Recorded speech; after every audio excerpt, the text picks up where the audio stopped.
غادي تكون واحد الشيء انك ملي كتفيق من الجرح ما كتبقاش عارف كيفاش تعيش. بكل بساطه المشكل ماشي في الجرح، المشكل انك ما بنيتيش ما رجعت تعيش بيه من بعد داكشي اللي اكتشفتي. واش خصني نوقف ونرتاح ولا خصني نزيد حيت الوقت ما كيرحمش؟ وفي هذا الفراغ اللي مازال ما مفهوم وانت مازال ما واعي به، حيت دماغك مازال باغي يفسر الالم، كيوقع واحد الخلط كيطيحوا فيه بزاف الناس، هو انه بمجرد الانسان ما كيدوز من تجربه قاسيه العقل ديالو كيبدا يشيق انه ولات عنده خبره بناء على فكره التجربه كتعلمك.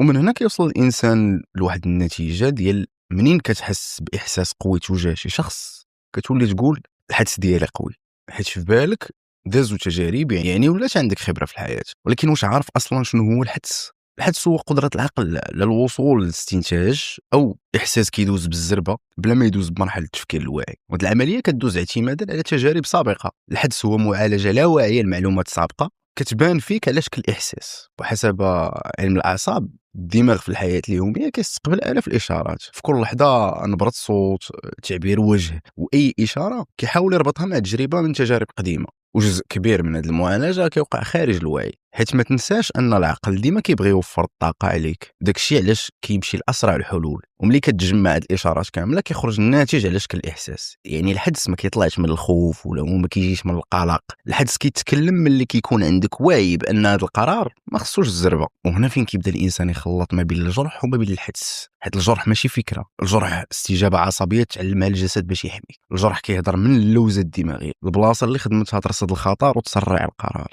داكشي علاش الجرح كيبان بحال الحدس، ولكن الفرق واضح. الجرح ديما كاينه فيه نبره الاستعجال. خلينا نعطيك مثال واقعي باش نوضحوا هذه اللوسه. تخيل معايا واحد السيده تعرفات على واحد الراجل، الامور كانت طيبه، الاحترام حاضر، ما كان حتى ضغط. واحد النهار وقع واحد التغيير بسيط، ماشي شي حاجه باينه، شي misunderstanding. نبره الصوت تبدلت، المشكل كبر من والو، ميساجات ولاو كيبقاو معلقين، بوم الايغو خرج.